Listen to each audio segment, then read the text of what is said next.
right, SuperCoaches, strap in. Welcome to the official AFL SuperCoach podcast, your in and out guide to the greatest game on earth. That's right, AFL SuperCoach. 40 is back. This is round 13, the preview show. I like that. It makes it sound like a movie, right? Yeah. Round 13, the preview show. Round 12 is in the bag. I'm joined, of course, by three of the greatest SuperCoach brains on the planet. I'm just some dude named Jaymz Clements. I'm watching these guys battle in the top 400 or so, and I'm just languishing. So don't listen to me. But we have, of course, Dan Batten over there. What's going on, Dan? Yeah, it's good to be back for another week. Al said, I'm not feeling well. Come off the bench again, and I'm ahead of him in the ranks rather. So it's worked out all right. Yeah, does Al get back in? Does he have to spend some time in the twos? Yeah, maybe time in the twos. He's in the fourth chair. If he overtakes me, he comes back to three. He's got to win to get back in. It's winning in. It's how it works here. And of course, we've got the Patch over here looking amazing with the hair out and everything. Oh, hello. luscious. Love this. Hair is down. We're celebrating this week. Nice. What shampoo do you use? Yes. It's a secret. Well, I mean, the way that hair looks like, I'm pretty sure you actually just shower in mountain streams. Yeah. I mean, It look, looks maybe. amazing. Shirtless. I would never give away my secrets. If I told you, I would have to kill you. We do bring on the Phantom as well to chat some Bubble Boys later on. It is still pretty sparse, but we do some pretty good digging in that one too. Before we jump in, of course, to the show, remember to sign up to SuperCoach Plus. That's where you get all your break-evens, all your live scores. Importantly, during the buys, projections as well, and also the all-important blue dots. Gosh, that makes it important. And for all the other insights you need, of course, smash and subscribe, codesports.com.au. Heroes and villains, the round 12 wrap. I am still just languishing, gentlemen. I think I scored sub 2,000 this week. It sucked.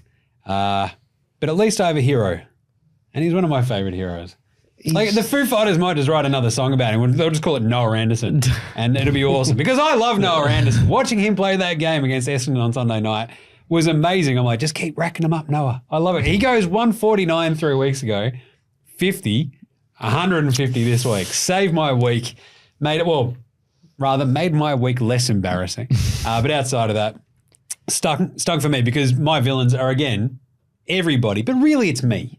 You know, I think I'm the problem here at this point. I'm the real villain because I basically I've galaxy brained myself into having the conversation of Sam Walsh or Zach Butters for my VC on Thursday night, thinking that one of them would go off.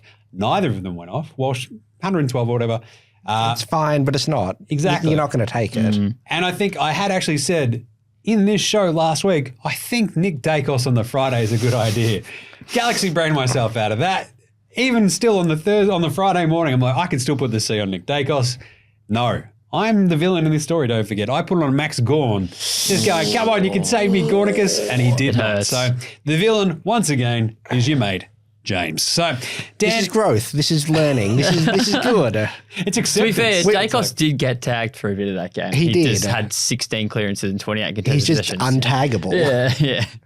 Amazing. Thanks for rubbing that in, Dan. Speaking of which, how did you score? And heroes and villains there, Dan Batten. Yeah, had a decent week. I've said this a few times on the podcast that round 14 is going to be the tough round for me. So sort of, just banking the points now, and then it's all going to come crashing down in a few weeks. But 2-1-2-5 for me, up to 352 in the ranks. I'm 1 point behind Patch, which we will get to. 1 point overall. Which is pretty crazy. Dan Batten has scored 26,446 points this season, and I know that because I've scored 26,447. Wow, and this is why I remain in this seat. Yes. And Patch is in the middle. For those listening along the podcast, haven't looked at the YouTube or live streams, we've got 3 seats. James on the right, seat in the middle that's normally occupied by Al, and then the one on the left that I've normally been in.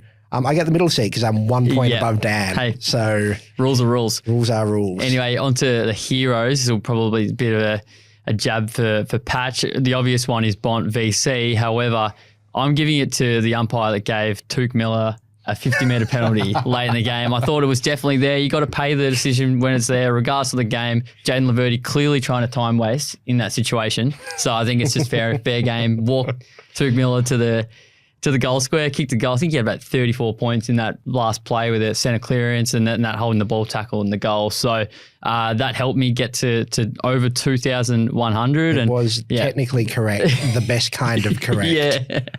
And my villain didn't really have too many villains, to be honest, but I'm going to say Zach Merritt just for having 3 shots at goal late in the game and missing all of them.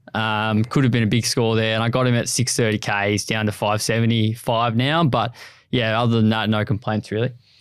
Patch? 2,137 for me this week, which was far bigger than I was expecting.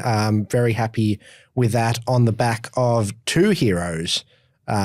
For a nice score. Dylan Moore finally repaying the faith. Finally, after 370 odds, just middling kind of bad scores in a row. That weren't bad enough for me to trade him out, but also they were not what I got him in for. Dropped 160 billion points or whatever it was. Had 5 goals. Could have had 6 if he hadn't passed. 6 or 7. Wow. Off to Jack Gunston in the final few minutes, which do you get like bonus points for like heartwarming acts on the field? Yeah, for being a good dude, I think it's like plus 20. Right? Yeah, just how nice. it goes. Extra scaling, yeah. Yeah. So he was fantastic on the weekend, tore the Crows to shreds rather for the Hawks. And my other hero was my new shiny toy, Marcus Bontempelli, who Brought him in this week. Bought him in this week. Wow. VC'd him this week. That's handy. Captained Isaac Heaney. That was the thing that got me the 2,100. That's amazing. That's an inspiring story that they should be telling for years to come, I feel like. Remember the day that Patch brought in Bont and gave him the VC that same week and he ripped off 186. Oh, yes. Tell us again, Unky Jim. And away we go. This is great. We'll sit under a lemon tree. It'll be awesome. Just Shelby shouting Villians to him. going. James is the Shelby Villians. That's all right. He's got his turnips. He's fine. Villain was Jordan Dawson. Did the fitness test before the game. Probably should have just not played based on how he looked. Scored 55. Was just in my best 18. But, oh well, that's just how the cookie crumbles sometimes. Not everything's going to go perfectly. I can't complain about too much else this week. Wow. So must be nice. I tell you what. It is. Some of those scores, though, from the weekend, we'll get into the news and gear in a second, but Bont ripping off 186, 169 for Moore. You then had the 156 for Dacos, 150 for Noah Anderson, 146 for Jack Bowes. They out of nowhere. Yep. That game was absolutely gnarly. Mason Wood booting a bunch of goals out west, 140, and Tom DeConing 140 as well as the single ruckman. is Tom DeConing good now? Is that like... Got a little story about Tom DeConing. I was on the train up from Geelong back to Melbourne and I was thinking, had a look at Tom DeConing. I'm like, gee, I actually could trade him in this week. And I just thought, nah, that's too insane. You can't do that. And obviously watched him absolutely dominate. So it could have been an even bigger week for me. I mean, you made a very clever trade in the ruck anyway, though. Who did you bring in instead of Tom DeConing? I got Ned Moyle, who might be in for about a week. And he scored well, though, this week, didn't he? He did. So surely he stays in. Surely right? he stays in, yeah. Nah, not a great move there. Love that. Yeah, the decoding conversation is a fascinating one, right? Because if he stays the solo ruckman for the rest of the season, you feel pretty good about his scoring for most of it. But the problem is the Pito sort of spectre will be looming over his shoulder the entire time, where they'll want to kick the tires on running 2 rucks out there. Maybe if it's sort of like if they lose to Essendon this week, they'll go, we'll change it up and see how it goes again. Yeah. And so that's going to be the problem. So draft leagues, jump on him if you said 100%. free agent. Yeah, I've actually got him backing up English in draft. Ooh. So I feel pretty good about that. Hey, let's do some other news, injuries and suspensions for SuperCoach. Matt Crouch out for the season. This was it wasn't looking like it was going to be a season, and the news came out basically an hour before we started taping that the season-ending surgery was basically needed for Crouch. Well, he's done a shoulder, is it? Yeah. He played out the game and kind of looked fine, and then suddenly there's a photo of him on a plane with his arm in a sling, and now out. Yeah, did well to keep playing. Jeez. But it's interesting, I guess, for the rest of in terms of SuperCoach, points. You think about the rest of that Adelaide midfield and the likes of Saligo probably benefit greatly from it. If Dawson was healthy, you'd be like, all right, that's your very clear, obvious one. Does Rory Laird now become a bigger option? Does he get, he's had slightly less minutes as they're getting Saligo and those sorts in there. Does he eat up some of those minutes and become a better pod? It's an interesting one. But no, keep an eye on the Crows. I wouldn't be. They've got the bye, not this week, the next week, so I wouldn't be touching them this week. But this week feels like a free look, right? Because they played Thursday night against Richmond, so you get to sort of see how the team is set up, who they actually clearly bring in. Then they have the week off, so then you kind of do they have the week off? Or is it the week after? 15, yeah. So there you go. So Laird 525. So smart for that. For a second. Laird is 525k. Comes up against Richmond, who Jack Bowes scored 140 against. Good Lord. That is tempting if your round 15 is looking all right. That's fascinating. Whoa. If you've got the cash and just want to have a punt at one, that's not a bad one. Elsewhere, Harley Reid. Whoa, Harley Reid, bam, ba-lam. He got bam, bam, bam, ba-lam. No longer going to win the Rising Star Award, seemingly. Sam Darcy, same sort of vibe. So Sam Darcy is an interesting, for those who didn't trade him out, for a minute there last week, I've made a horrible mistake. He was on minus 21 halfway through the first quarter. He was as in the hole as you can get from a Supercoach. I couldn't believe Speaking of minus 21, that was Harley's second half. He was on about 90 at halftime, ended up scoring 70. So both of them have kind of scored tons. exactly. In a way. But Sam Darcy, I feel like I had that horrible realization of, I've kept Sam Darcy, he's in the minuses, and I've traded out Jordan Sweet, who might get back in the team if Soldo gets rubbed out. Turns out, anyway, Darcy banned, whatever, Harley Reid. It's a tough one if you've held Harley Reid as well, because they, with the suspension and also with their bye, he's going to miss 3 weeks. It's 3 weeks, so it gets really, really tough if you've still got him there. So that seems like a pretty obvious trade-out candidate, yes?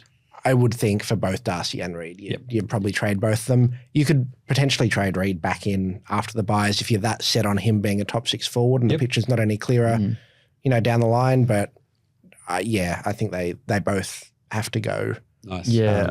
Harley, they are going to challenge, I think, but they're not looking to get him. Are they taking that to the High Court? Are they seceding? Is there a constitutional? They're seceding from Australia. You either only in the WA. You either make it 1 week or WA is out. Yeah. These mining royalties. Yeah. I mean, you can take your pick between that and letting Harley Reid play. So.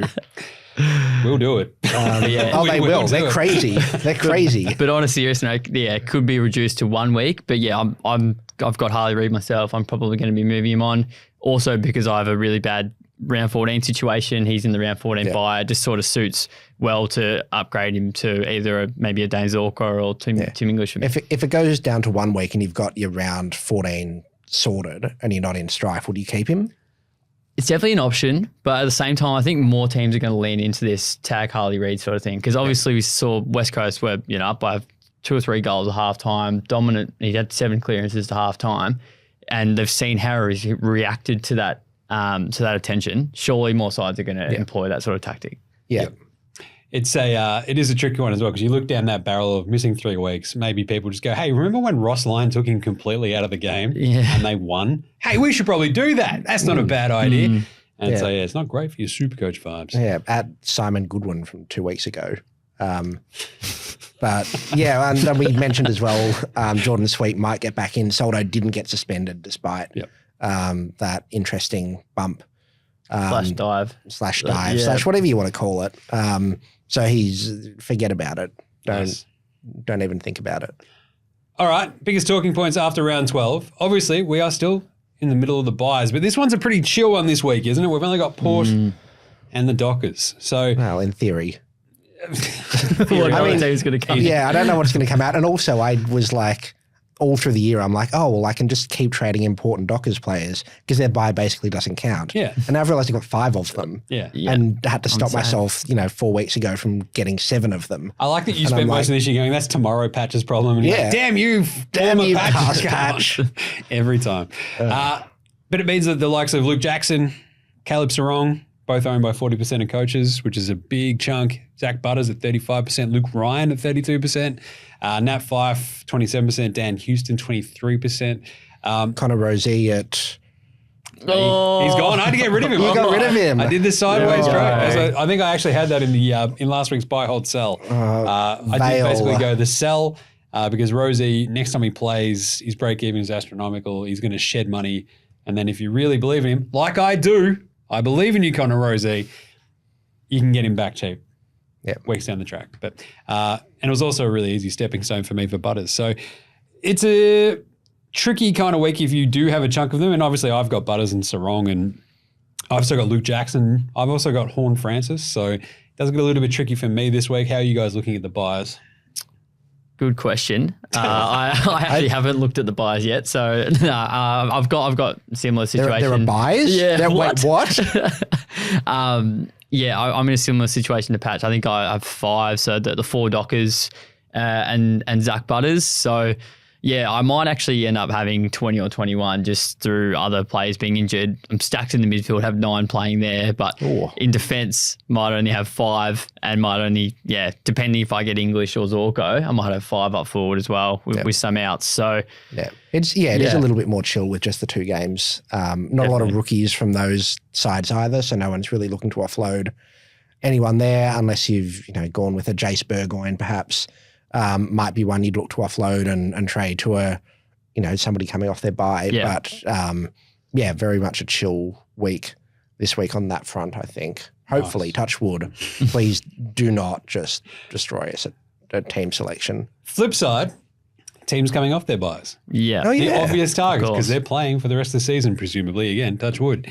And Sydney, obviously, got a couple of massive names there. Isaac Heaney, Chad Warner, Whoa, Errol. If you had to rank from we'll go through each team that is coming off the bye. If you want to rank some of these targets, the Heen machine, Heen man himself, Chudley Warner, or Whoa, Errol Goulden. What do you reckon, Dan? Who would you be aiming for first? Errol at 535 is extremely tasty. Chudley Warner is tearing it up and he's at 608. And obviously Heen man might be winning the Brownlow this year. So we'll see what happens. I reckon this is a point of difference play. You'd be going Warner of those 3 if you want to set yourself apart. Errol Goulden racking up huge numbers, but just not quite translating to SuperCoach. His last 4 games, 95, 93, 82, 131, obviously against the Bulldogs. He was great in that game, but he's playing more wing. He's not winning as much inside footy as he was last season. So I wouldn't be picking him even at that lower price of 535. Chad Warner is the one. He's had a bit more forward time as well. I think he's at maybe about 25% or so forward time so far. Someone said DPP. Yeah, exactly. Round 18. Let's go. Because DPP a lot of king. people will probably be looking to bring him in round 18 if he's there. But, he's playing the Cats this week. They haven't traditionally tagged that much this year. They've thrown Mark O'Connor occasionally, but they've been absolutely annihilated in the midfield most weeks. So he's the one who could really get on top. He's kicked multiple goals in the last few weeks as well. I think he's a pretty tasty pod, but Isaac Heaney, obviously you can't go wrong, especially in the forward line. Yep. I think that's a no-brainer if you don't have him. But if you're looking for a midfield pod, I think Chad Warner's a great shout. Yeah. I think the ancient proverb is the best time to get Chad Warner was when he was 500k and the second best time is now. Yep. But you got to weigh up Chad against some of the other midfielders coming off the bye, and that we've got Zorko and Dunkley at pretty much the same price with far longer, far bigger historical records backing up how they're playing. You've then got to make that toss up as well. And I think I'd be more comfortable backing in Dunkley or Neil to be a top 10 midfielder than Chad, who's still, every now and again will get a tag. He's still very young, still hasn't quite learned how to deal with that all that well. And he's playing forward more as well. Yeah, and he, playing forward in that Sydney side is not a bad thing considering they're getting a lot of pill down there. But I think, if I have to split them, then I'd be going one of the Brisbane guys. But if you don't have Heaney, the Heaney's going to be a top 3 forward. Yep. And that's a no-brainer. Nice one. GWS coming off the bye, obviously as well. Tom Green at 490,000. Buy him. You got to be all over that, right? Like at that price point, He could average 115 from here on out. Exactly. Buy him.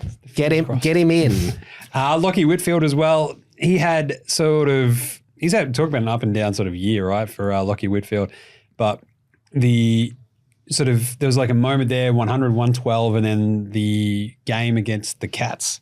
It was a bit of a disappointment as well. So everyone was trying to bump him, just trying to get him in the head. 2 players got suspended, trying to take him out. But kind of the Max Gawn treatment, where sides have been going after Gawn around the ground, and they've been doing it to Whitfield, who can't really stand up for himself as much as Big Max and these 211 centimeters can.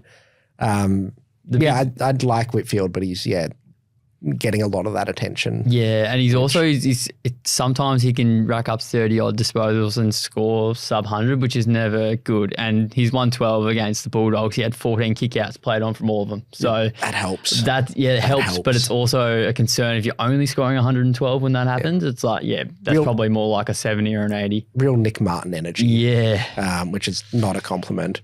Brisbane. Although before we move on from GWS, there's one other one I have just sliding around as a sneaky little cheap option down back. Nick Haynes at 410K is very cheap. He's had I don't have the exact numbers in front of me. He had a 70-odd, 110-ish, and then like a 97 in his last three. Looks like he's playing up on a wing / kind of almost midfield. I can't really tell people to go there because he might well blow up in your face. But if you're desperate for cash and after a defender, he could be that last little cheap guy that lets you get somebody else in the midfield if you've saved a bit of bank but not enough to get two top dogs. Maybe. I'm just throwing it out there. I'm not endorsing it. I'm just do your own research. Just saying. So 116 and 97 the last 2 weeks against the Dogs and the Cats. That is a really interesting POD. I'm on it. Brisbane. Bit of a shooting from the hip, but not on the lair. Dunkley, Neil, and Zorko for the Lions. Let's rank them at least in terms of like how much faith you probably have in of the three. Who are you going to go 1? Who are you going to go 2? Who are you going to go 3? What do you reckon, Dan? I think just with the lack of form, I don't really have that much faith in Zorko, especially coming off a 60 and his injury history. But I think with the lack of forwards around, you're ranking Zorko 1 purely because he's a forward mid. I like Lockie Neal as a point of difference. I had him last year, and like at times would drop a 70, but he does have quite a high ceiling as well. He scored 2 160 plus scores in the past month. So I think he is definitely a really good option. Dunkley's just your reliable option, isn't he? Just winning hardball, tackles, that sort of thing. But yeah, again, I think it's about upside at this time of the year. So I'd be going Neil over Dunkley myself. Yep. Yeah, I mean, Zorko, if you need a forward, is the number one option. Dunkley and Neil, flip a coin, really. They're same price. They've scored and averaged pretty much the same. No, you got to pick one. Who is it? Neil has won slightly more Brownlows than Dunkley, so sure. A couple more, yeah. It was twice in terms of, this is the problem. Yeah, I mean, like in terms of like who I'd pick, it'd be Zorko, Neil, Dunkley, but in terms of who I trust, just flip the list. There you go. So make of that what you will. All right. And speaking of making of what you will, North. Oh, gee. So, but this is just, again, these are the teams that they've had the bye. So it's a free crack, playing the rest of the season. You don't have to worry about it. LDU is now at 576K. And Zach Fisher, who has probably given us more SuperCoach content this season alone than almost any other. It was a point of difference coming into the season. Then suddenly it's hit again after it was a disappointment early in this season. We got to have a sook about how bad he was earlier in the season. Then it's all turned around. This is amazing. He's at 493 as well. With that classic DPP, though, the defensive he's and back. forward. He's back in pod form. Simpsons. Let's go, Zach. How do we feel about both these guys? Bad. Yeah? Bad. I'm probably going to trade Fisher in, but I don't love it. Yeah, I got him for 380K. I wouldn't love it for 490K, but you almost sort of have to, right? Because how long's Colby? When's he back? Yeah, who knows? Exactly. And Sheasel in the midfield is a permanent thing now. Yeah. He's going to get that cheap pill. You look at the forward line and there's not a lot there. Yeah. Even at 497K, like would much rather him 100K less, but still think he's a top 8 barring Colby McCurch coming back, ruining his role, Zach Fisher reverting to being Zach Fisher. Him getting subbed in or subbed out, North Melbourne becoming good and not conceding, 25 behind a game. Look, there are factors there, but I don't know if you're looking for a forward this week and already have Heaney and Zorko.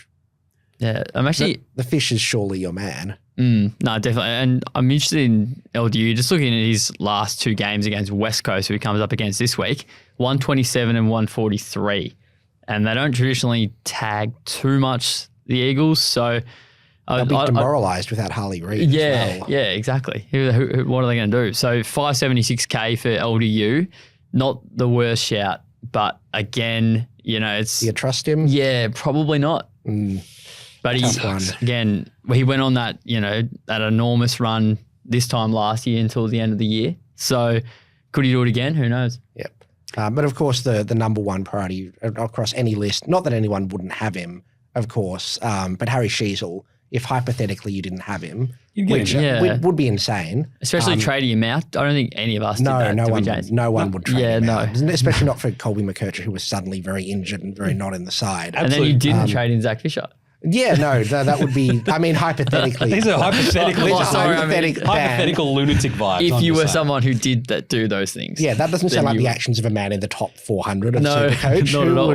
Who would do that? And imagine how high they would be if they had have not traded it out to Harry Sheasel. Who knows? Yeah. We may never know.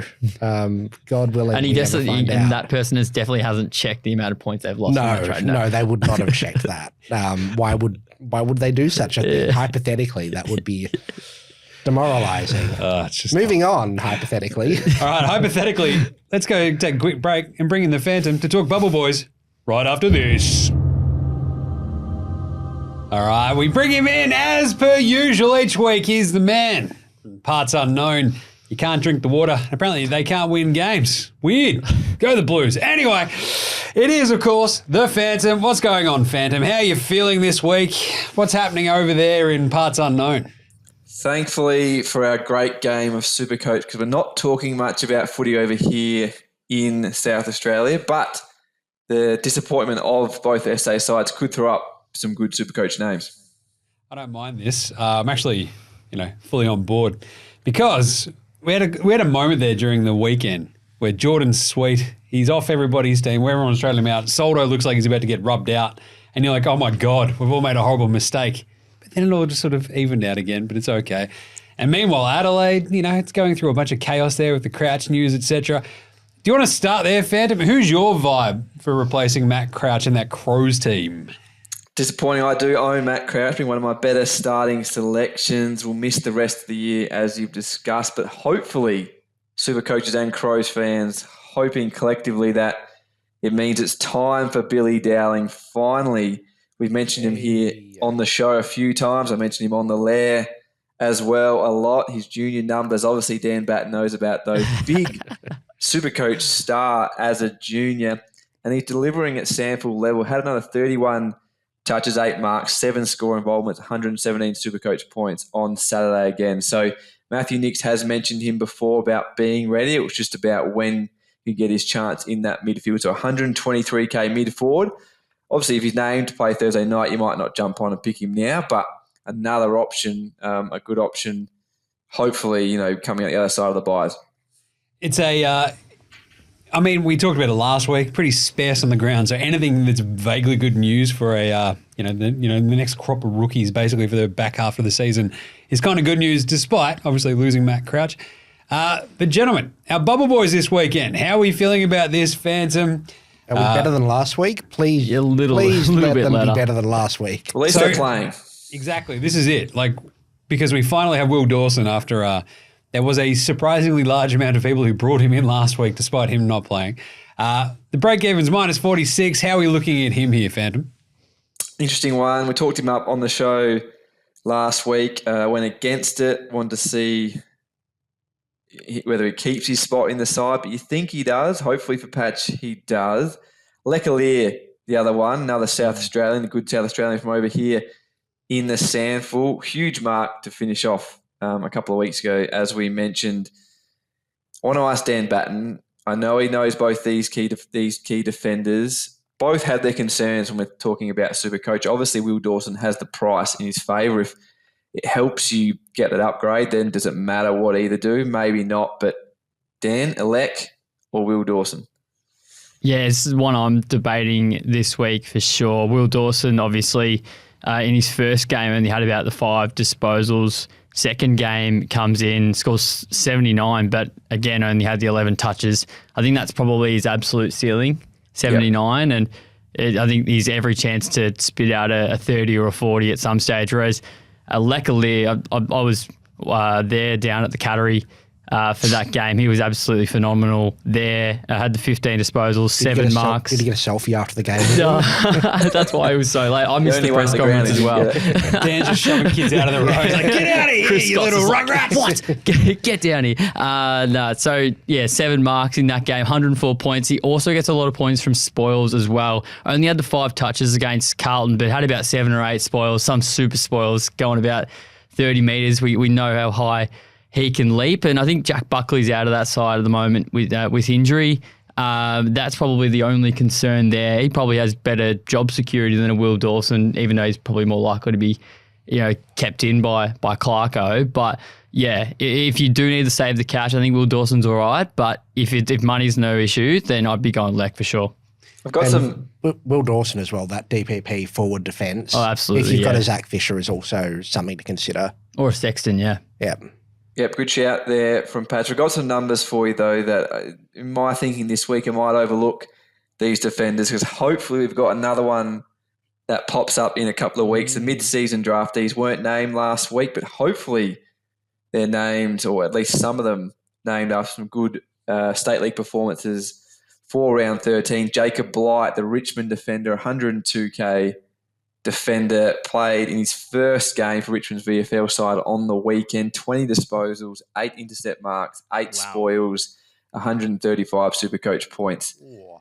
Injuries galore down there again at the Tigers, even more somehow on the injury list. So hopefully Blight can come in and then be a good downgrade option the next couple of weeks. I reckon I'm going to wait for him. You're not going to pick him straight off the bat if he's named Thursday night?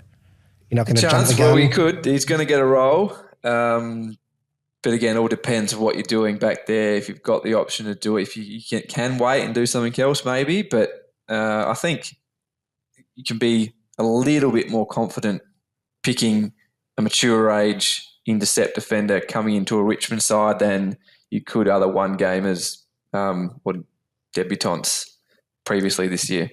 Yeah, I agree. And there's so many key defensive injuries, as you said, Tyler Young, Josh Kipker's gone down.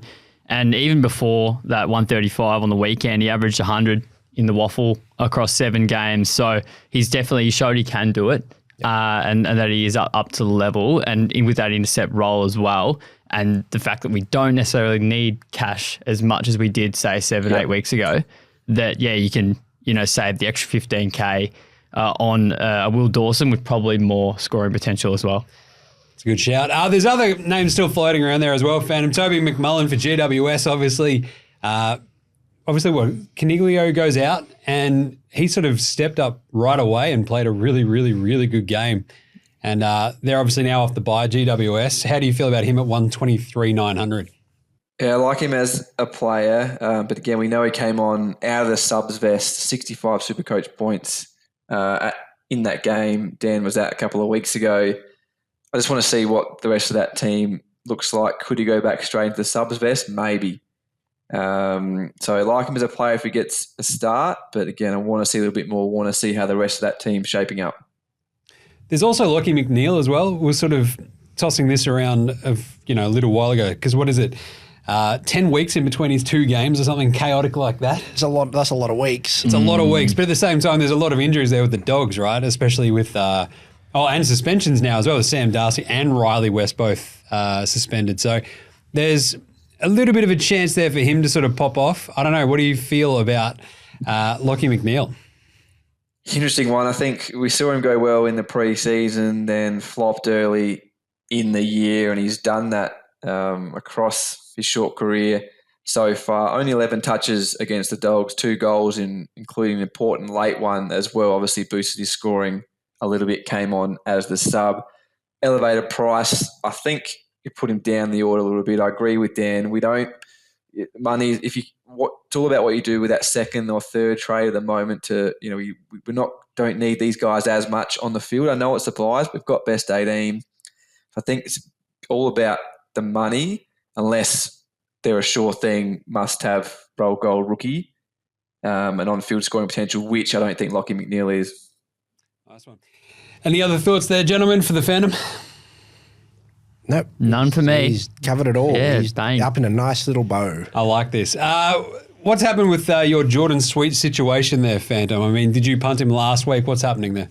Oh, I don't know who that is anymore. I've forgotten that bloke. Jordan Sweet out of my team. Big Tim English, 130 points on Friday night. Sweet to English was the move I was looking at longer term. Obviously had to execute it a little bit quicker. And, Ivan Soldo didn't get cited by the MRO for what happened on Thursday night. So no Jordan Sweet back in that power side.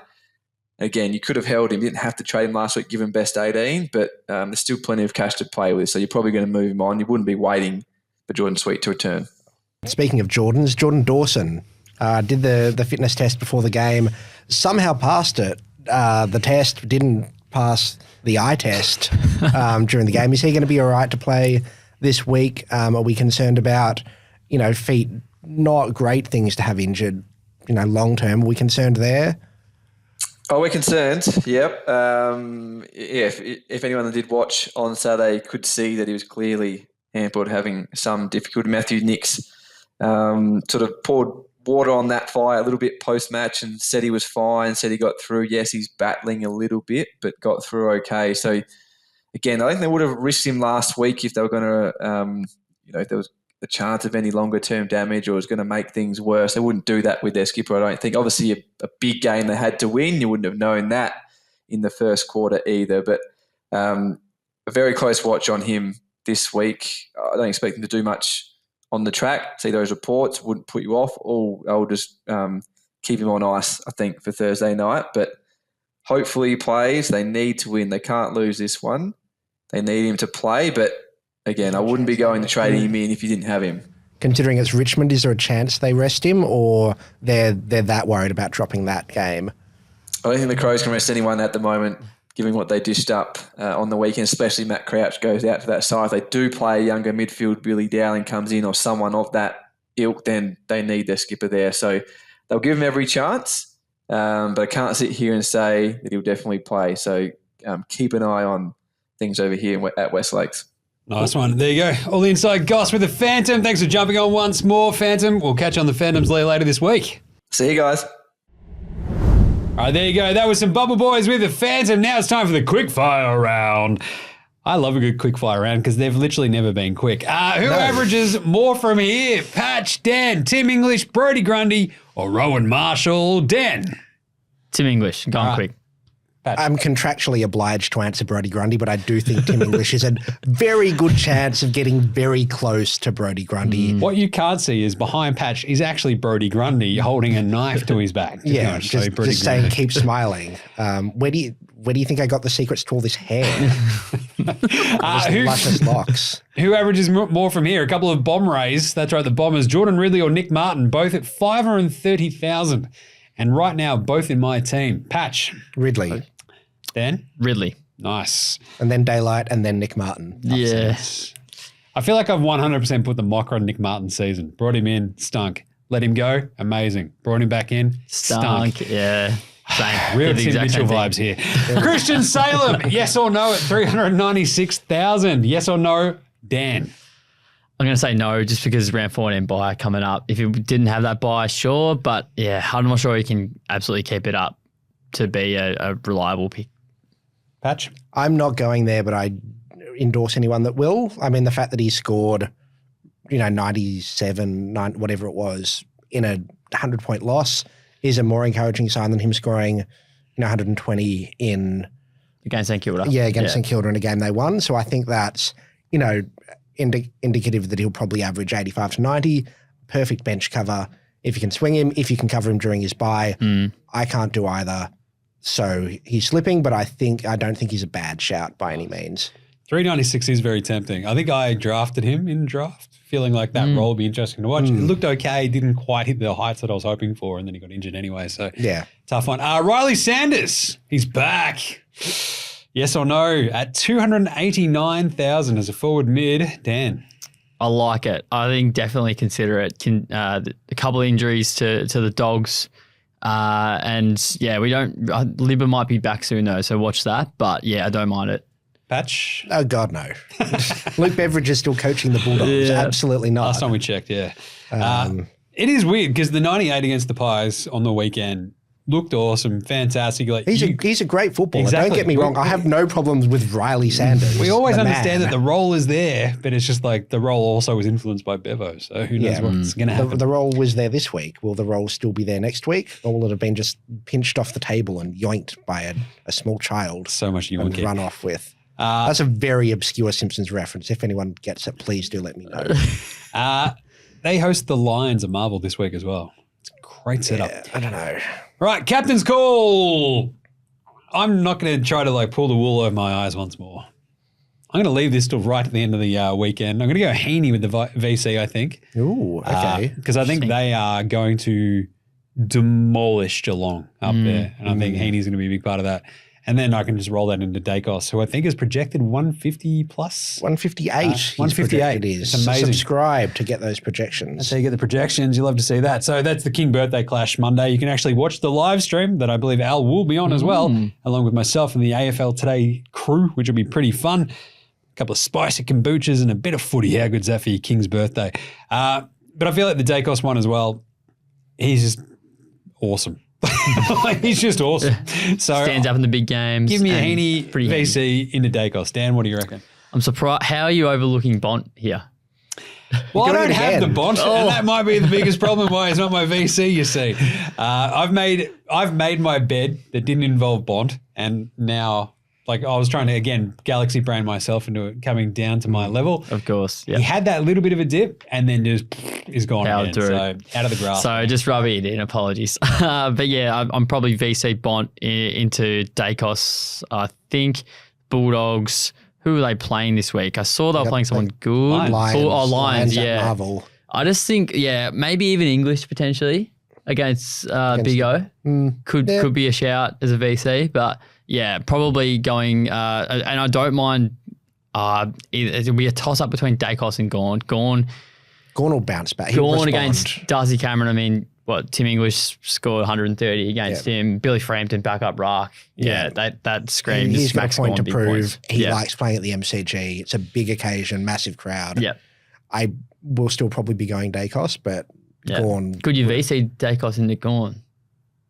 Well, not if they're playing against each other. That's slightly difficult. No, but I'm like at half time, he's just like, not liking this, just change Oh, it. Yeah. That works, right? Yes. Yeah, for you, Dan, yes. Everyone else, don't do this. Patch, you got some VCC vibes? Look, now that I have Bontempelli, I would be a fool to ever not VC or see him.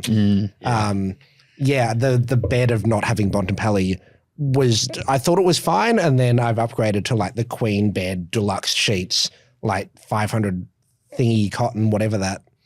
It's not ply. Ply is the wrong word. You're going to the wrong podcast. Wow. Woodshop over here. Yeah. What's going We're on? not at 40 on the 40 Mark minutes podcast. Bontempelli good.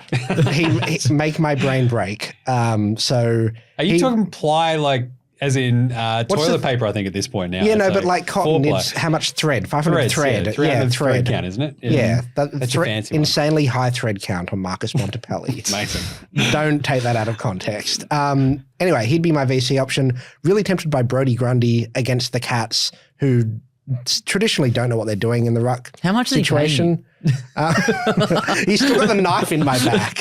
And at the SCG, averages 130 or something there. The numbers are there, but it'll be Bont into Dacos because why would it not be? Yeah. Good one. Name game. It's a game of names. There are some names we're going to throw around as part of a game. Last week I continued. Look, I might stink at the old, I don't know, this year the SuperCoach rank is just plummeting terribly, but I'm crushing these game of names. You do write them all. Well, Al and I do come up with them. So that's Yeah, all right. okay. It's good. I'm not leaning towards me winning them. Last week, I didn't even realise that I did win, but I had McGovern for the kick-ins over Luke Ryan. So pretty happy with that. He had 5-2. This week, we have, presumably, Well, it's Essendon Carlton. Essendon Carlton, Bombers fan, Carlton fan. Let's go. We also have the Mackays playing for the first time. Probably, to be honest, the first time we've ever seen them in the same place at the exact same time as well. I have posited the theory plenty of times on the AFL Today show that they are just the one person racking up awesome amounts of cash by playing and doing two jobs. It's basically the world's most lucrative side gig. Yeah, it's awesome. Yeah, the only thing that that isn't said in that I don't believe about that is kind of like what's happened to the other one. Is he like passed away? Is he going to like live in South America in like hippie commune? Like that's the thing I want to know about. Like Has I'm he gone sold. to the Galaxy brand, there was never another one. Has he gone to People's First Arena and never come Never back? came back. From the Gulag? Like I just glorious leader Gary Ablett Jr. Yeah, like that's the thing. The sticking point I have with that is I want to know more about the other one, or if there was another. Anyway, so Sunday night, King's birthday eve clash, Essendon and Carlton. As the Carlton fan, I'm going to take Harry Mackay over 2.5 goals. I believe that leaves Patch with Harry Mackay under 2.5 goals. Well held go by Ben. brother Ben. Go Ben. Interesting. Should be classic setup though. I love this. I feel vaguely confident in this one just because Harry at the G just has like those random games. He's like, I'm good today. And you're like, thank you. Just please do that more. That's all we ask. I don't feel confident about this because I think the wheels are about to come off for Essendon and we're going to be in for a couple of weeks of the media being like, why did anyone, talk up Essendon? For more on that, listen to the AFL Today show because Yes. they are the best team in the AFL. Never forget that. Just saying. It's a bit. Monday moves very quickly. Closey and Sam Darcy out for me. At the moment, it's Ridley and then insert rookie here. I think it's Dawson at the moment. Just I'm like, I'll reverse and change it. Figure out which one I like the most and make that work. But Closey, obviously, I think has hit the point where you're like, I need someone more consistent and higher scoring, obviously. So, and Ridley looks the goods. My only problem is obviously the round 14 bye, but also having Martin and Ridley in the same team, it sort of stinks. I don't like the vibe, but here we are. Patch, any Monday moves? I have misplaced my Harry Sheasel and I'm recalling him to my side. Nice. Oh, was that related to the spiel before? No, that was all hypothetical. Yeah, No, of course.